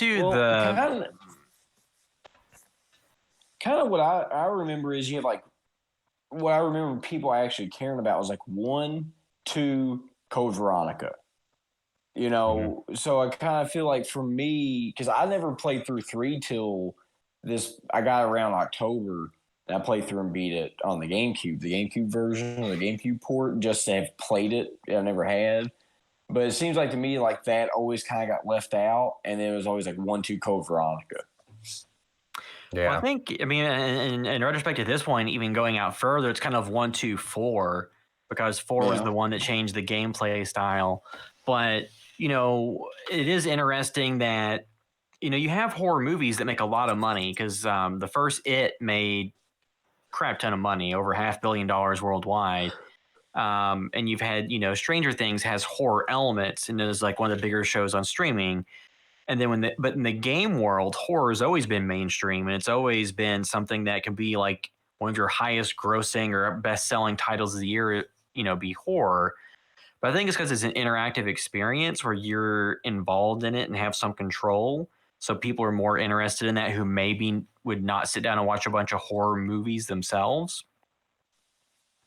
But like, so has anybody else played Alien Isolation? Yeah, I've not played that far into it, but I've played some of that. Because I think so. Alien Isolation has, you know, the xenomorph alien in parts of the game, you know, the majority of the game coming after you. And to me, so far, it's felt like the best version of that, where you have kind of a persistent enemy that's after you that's completely overpowered and can kill you at any second. And like, I'm hoping that when we play Nemesis, because I've just played the demo. In the demo, you get like a short burst. Like I saw the Nemesis come out, so I threw a grenade at it. And then I went through some building, and then I turned around and it was right there and punched me and killed me. But like the alien, the difference is the alien could crawl through vent shafts, and you know, you could hear it walking around. If you made too much noise, then it came out. And I remember just playing that and having some very tense sequences because you need to go accomplish things, but doing that's gonna make enough noise. So like, I'm hoping the games actually get the AI and stuff better, because of course on Alien Isolation 2, you had scripted moments that would hit, but then you had a lot of just kind of sandbox gameplay where you're, you know, there's like these 4 key scripted moments that would occur with the alien at different parts of the game when you got to a new section of it and you completed some story item, but you're still having an alien chasing you around inside the, you know, the ship or whatever. So I feel like when games continue, like in the next generation, maybe like the AI will be better and the system can handle it better to have, you know, a fully realized boss. It would be funny, like if you could kill the Nemesis, just straight up kill him in the first 10 minutes if you're really good. So the game takes like 20 minutes. Or like Alien Isolation would take 30 minutes. The knife isn't destructible anymore. I know he just like takes a knee, but yeah, that would be interesting. If he just like cut his head off, and you know, hopefully it'll get the taste out of my mouth of rewatching Resident Evil, whatever the second one was called, the movie where the Nemesis looks like a bad cosplay. Well, the couple of elements I like in the demo is you have the dodge function, which almost gives you like a slight Max Payne style, like if you time it correctly, where you can dodge an attack and then you can also get an attack in slow motion, which I like that, which I haven't anywhere near mastering it, but I've played the demo probably like 3 or 4 times through, and then just kind of like mess around with stuff. The one thing I hope on this, since you're out in the city, is that there's a lot more enemies, because that's kind of one of my problems I had with 2 is like I've played it so many times, like I know where each of the enemies are, and there's not a whole lot of them, and you kind of just get bored with it, you know. So I'm hoping in this one maybe there's more random enemies that get generated out there too, because I think that's one thing that 2 lacks, is that like I wish they had a version, like once you beat it, that you could just randomize the enemy locations, you know, and change like the arrange mode. Yeah, and you could just do something like that, and that way it's all different. That because you know you can remember it, and okay, if I do this and this, I won't even have to deal with them. You know, where you can do different things. Like I've figured out how to go through the police station on the second playthrough and not activate the tyrant until you get everything you want to engaging.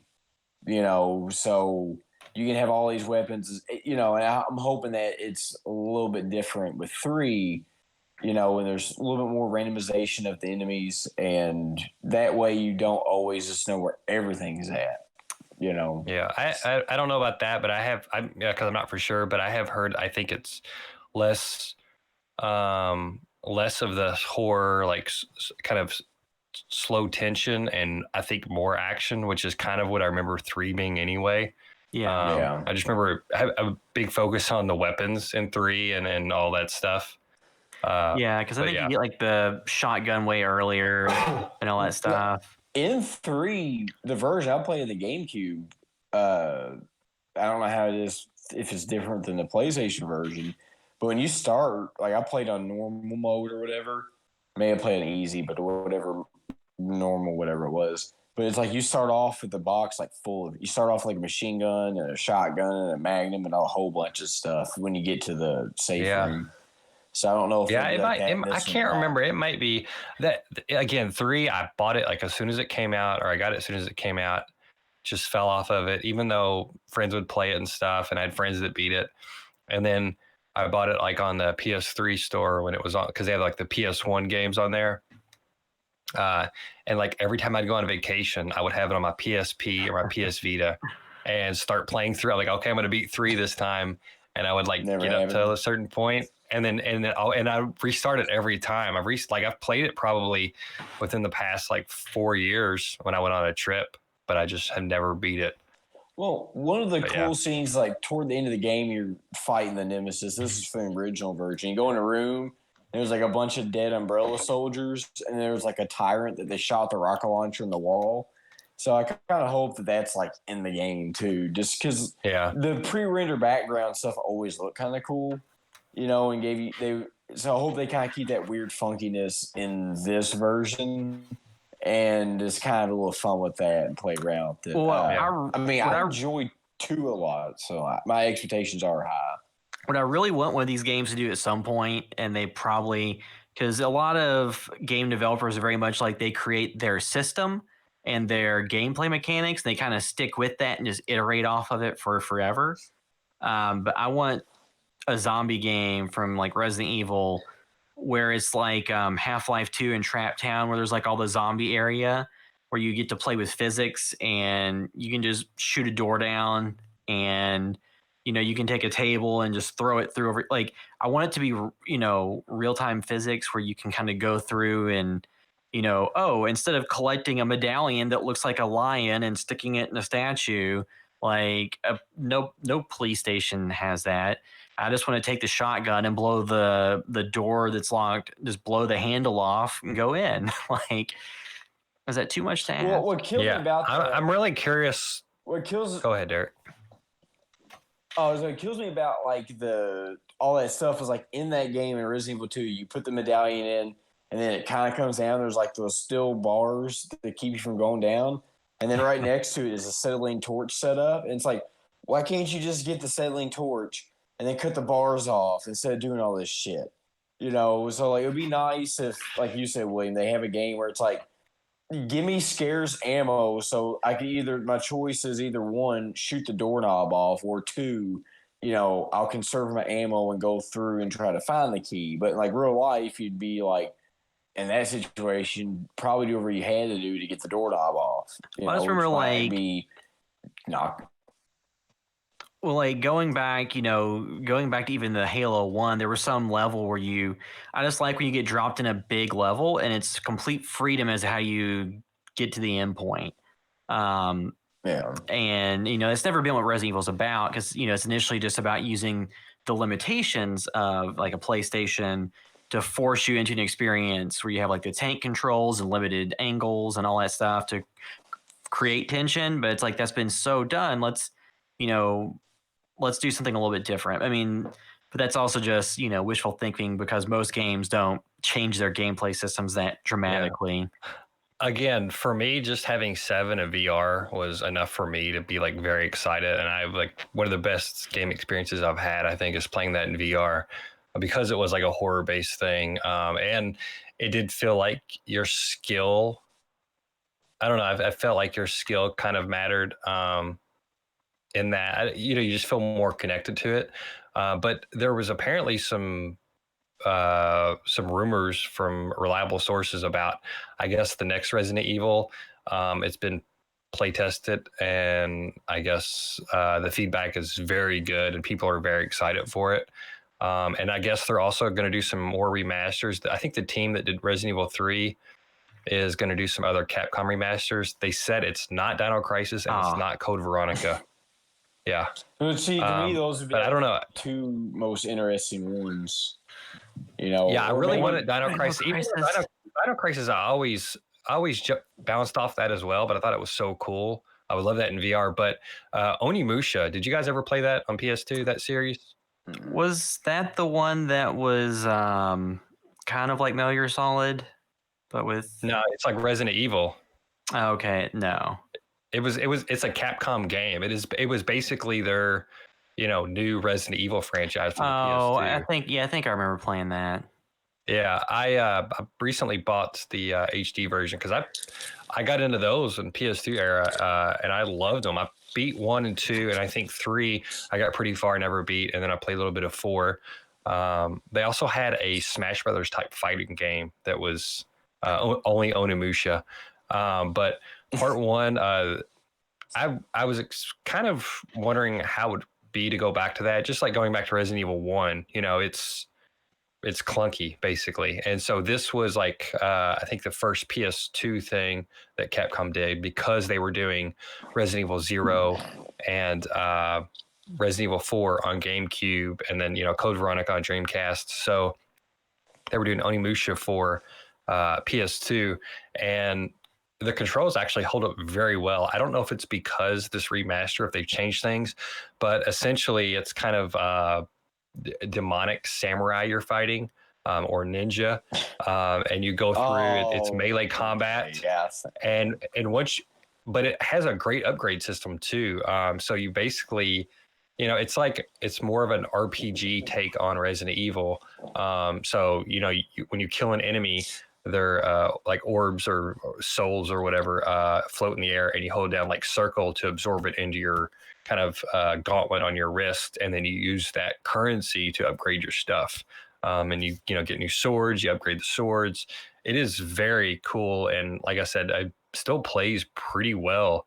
So, and I think it was on sale for like, I don't know, $8 or $12 or something on PlayStation. So I definitely recommend trying that. If you haven't played it before, I remember liking the story. It's it's demons in feudal Japan, so it's pretty cool. Yeah. So trying to think, because it's getting close to being the 2 hours on this, isn't it? All right. Well, real quick, I almost beat Doom Eternal. Stellar. I'm a big Doom fan as far as 2016. I like the old Doom too as well. I did not have a PC at the time when that was big. Played it over somebody's house. And played occasionally, and then when I got a little bit older, I would play it. But at that time, like Half-Life was out, Counter-Strike, all that stuff.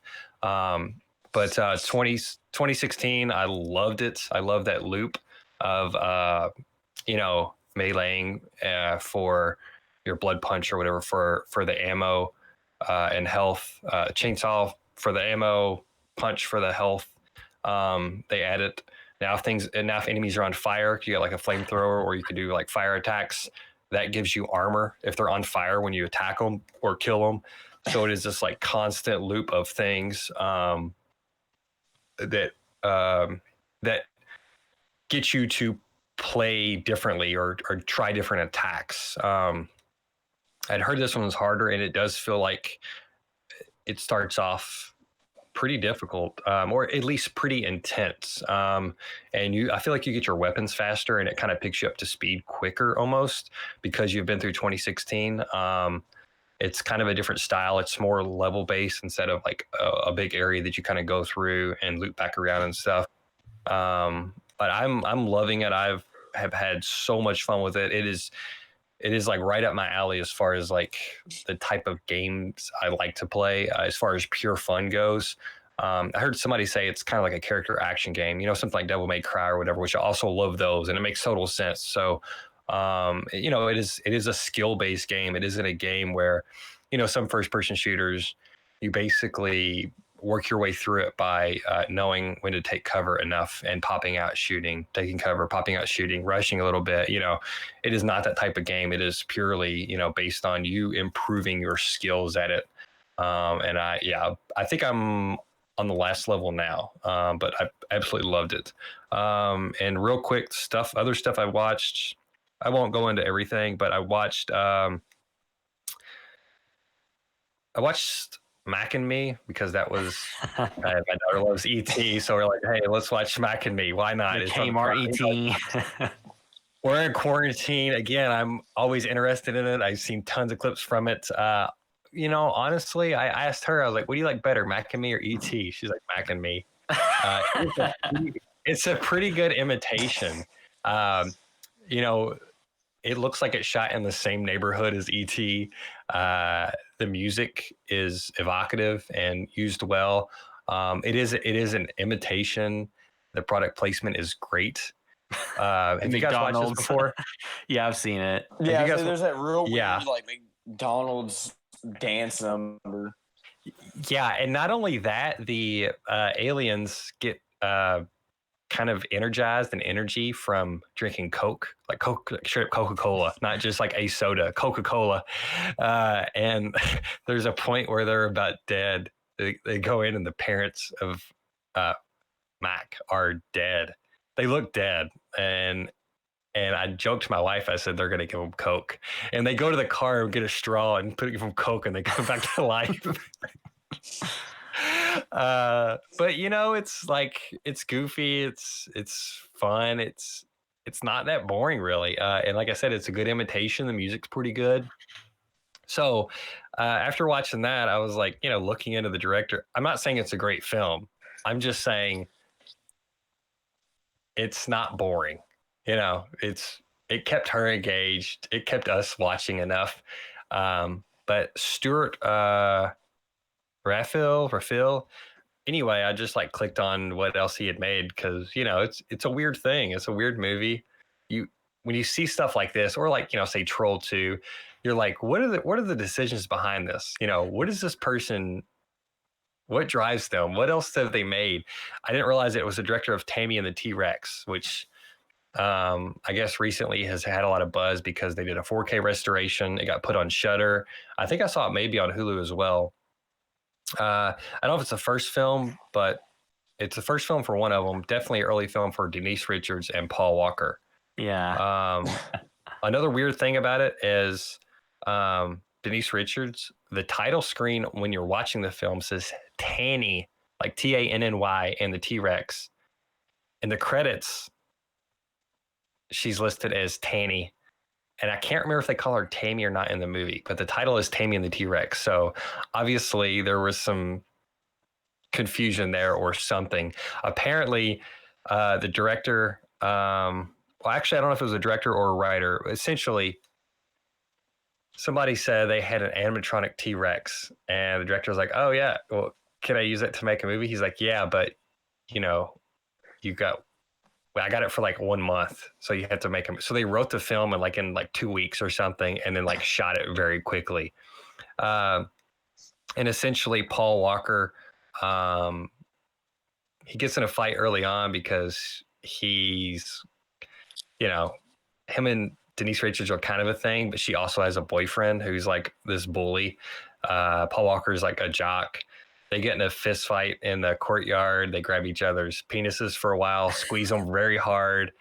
Paul Walker's wearing a cup, so he's I'm not hurt at all.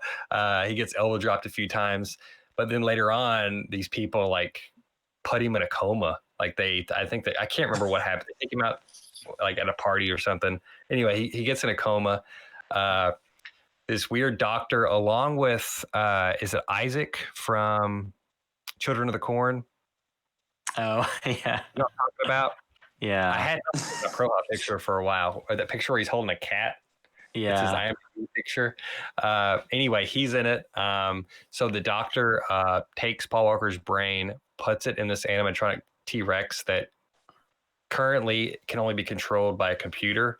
So he puts it in the T-Rex, and then he kind of goes around He eats some bad people. It's Paul Walker.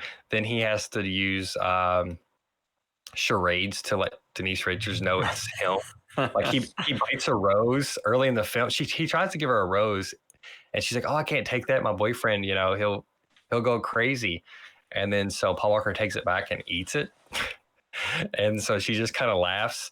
Well, when he's the T-Rex, he's trying to like get her to understand, and then he grabs a rose and eats it as the T-Rex.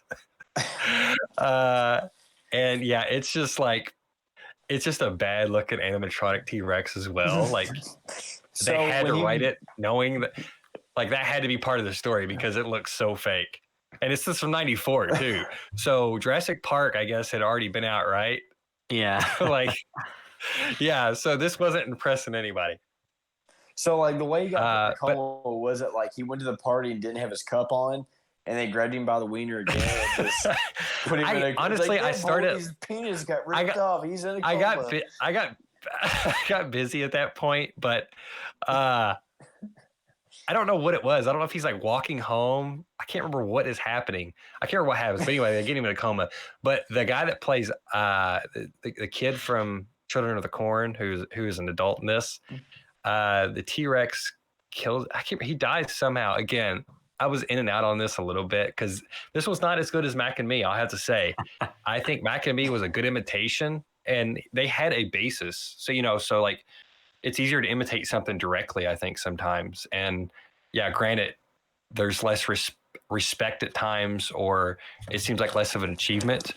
But it is Mac and Me, I think, is a better thing for the target audience, which is kids. I guess Tammy and the T-Rex was PG-13 on release, but the new versions put the gore back in. Yeah. And so Isaac, the doctor's assistant, finds him at one point, and he's flattened on the ground like Christopher Lloyd at the end of Roger Rabbit. And she literally just starts rolling up his body off the ground. So that's the type of gore. I think somebody gets a hole in their belly, like totally through their stomach. The T-Rex bites somebody. There's a few gore moments, but it's fine. A lot of people on Twitter film Twitter were pretty hot on it, being a cult classic. And I get maybe if you watched this in the 90s and you enjoyed it as a kid or even thought it was like goofy back then, it's fine. It's free to watch on Shudder. It's interesting to put on, just seeing like a young Denise Richards and Paul Walker and stuff like that. It definitely has value to watch, but that's not one I'm going to jump out and say, hey, you have to watch this right now. So maybe that would have been something for film Twitter. Maybe it played really well at like a late night screening with alcohol involved. Oh, absolutely. Yeah, absolutely. And it did. There was some funny stuff in there, but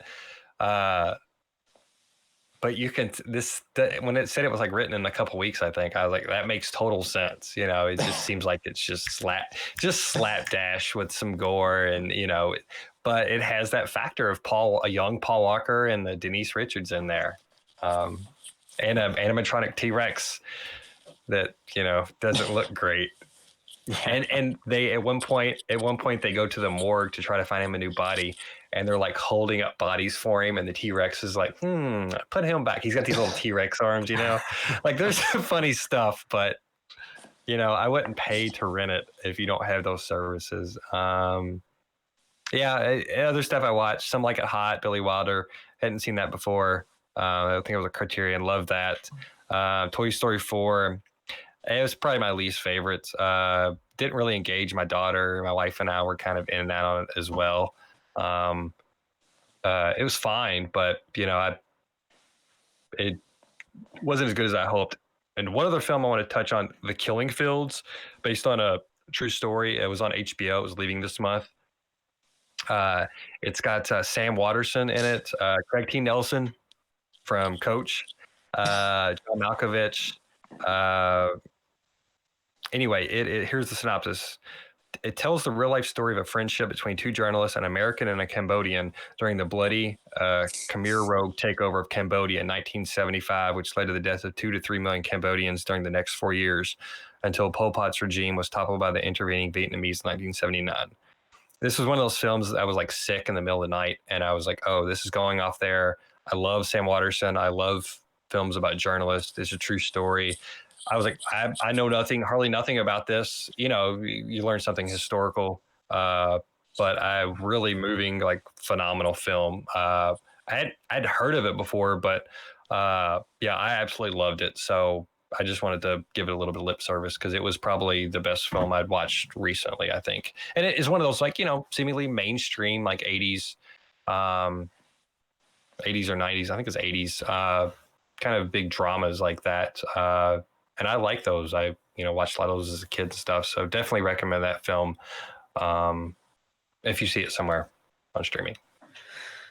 All right, so I guess that can wrap up our discussion of movies and TV. So we got through stuff from Kevin Smith to Nick Cage to real life tragedies and pandemic. So yeah, so that wrap up our discussion of all the movies and TV shows. And as always, you can find all the stuff we're doing at housebythevideostore.com.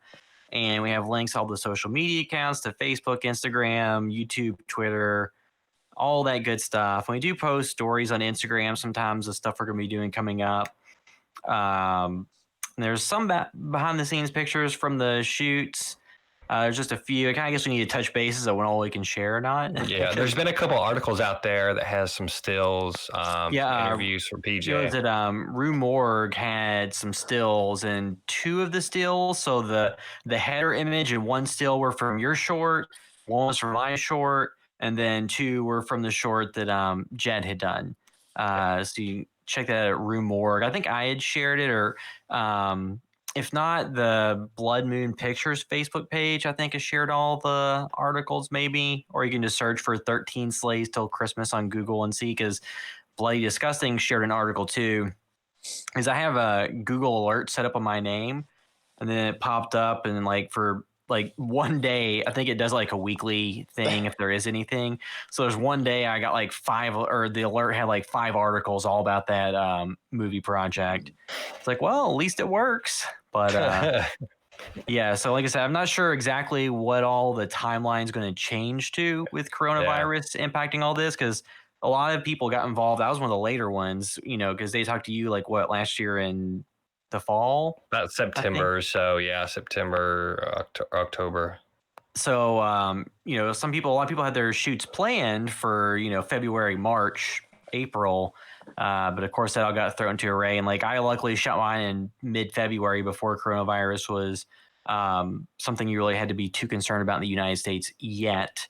And then yours was right at the beginning of that. Mm-hmm. But yeah, as we get more information on it, we'll pass that along. And then if there's more stuff to share on that, we'll share that whenever we can. Yeah. Also, too, we've been doing a little bit of streaming games because we have nothing else going on, nothing up on the page, and had more time to play games. So, like, we streamed some PUBG the other night. I streamed some Doom, but then I think there was a mic picked up wrong, and it was using my webcam mic instead of my actual desk mic. So I don't know if I made that video unlisted or what, but yeah, that stream. And also, too, when I was playing it, I got frustrated. I got to a boss, and you had to counter him when like these eyes flash green on this big shield he has. I got his health like half down on the first wave. Could not, Derek, I don't think I told you this, could not damage him. I even stopped the stream. Like the stream was still going, but I like looked up tips like 3 times. I hadn't looked up any tips in Doom. Finally, I Googled the 3rd time, and somebody said, "Oh, I got I like ran into a glitch, and I can't damage this guy after his health gets half down." That's exactly what happened to me. I hit a glitch in the game. They said just reset the checkpoint. I did it, and it was fine. That's what it was, and I beat him like, you know, a few times after that. So I was playing for like 40 minutes on this one boss, and it was just a glitch where I couldn't activate any damage. That's got to be pretty frustrating. Yeah, I was going to stream more, but I'm about done now. It's more fun to play off stream, especially when you run into problems like that. So I'm like, I'm just going to clear the game and play through it. I might trust a lot.